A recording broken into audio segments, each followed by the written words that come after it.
कल उत्तर प्रदेश के मुख्यमंत्री माननीय योगी आदित्यनाथ जी उत्तराखंड आकर के बाबा केदार के दर्शनों के लिए केदारनाथ गए और आज उनको बद्रीनाथ धाम में जाकर के वहाँ पर उत्तर प्रदेश के पर्यटक आवास गृह का शिलान्यास करना था।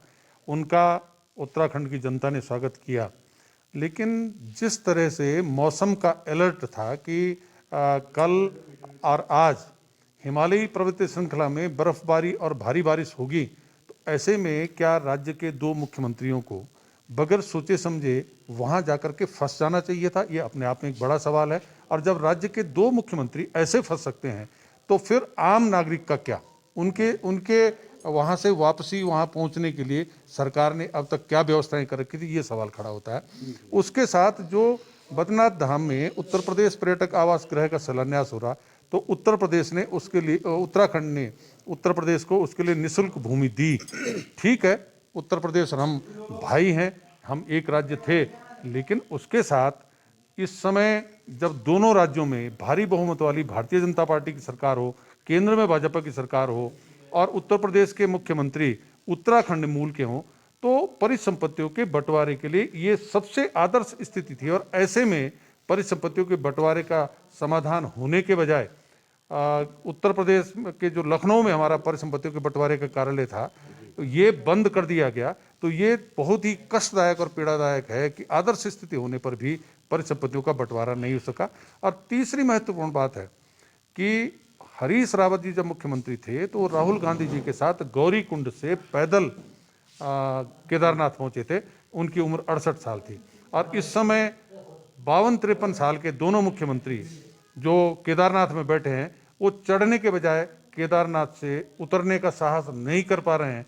तो ये इस बात को दर्शाता है कि भाजपा के मुख्यमंत्रियों में इच्छा शक्ति की कमी है, साहस की कमी है। और जिस ढंग से वो वहाँ पर गए, तो ऐसे ही 3-3.5 साल से अनियोजित विकास दोनों राज्यों में हो रहा है और राज्य की जनता पछता रही है। राज्य के अंदर भ्रष्टाचार का बोलबाला है। राज्य कर्मकार बोर्ड जो है उसमें भारी घोटाला हुआ, इसकी जांच कराने की मांग उठ रही है और सरकार के बीच में आपस में द्वंद्व है।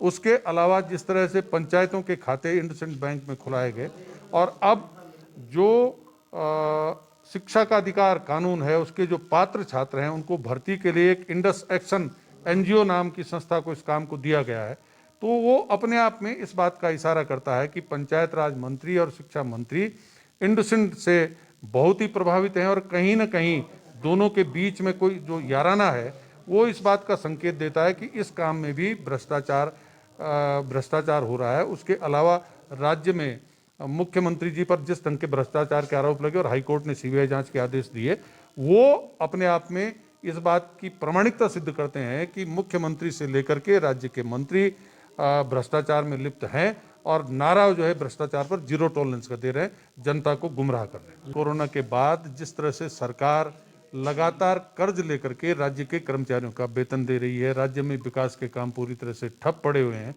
तो ऐसे में गैरसैंण जाकर के राज्य स्थापना दिवस पर मुख्यमंत्री जी कहते हैं कि अगले 10 साल में 25,000 करोड़ खर्च करेंगे।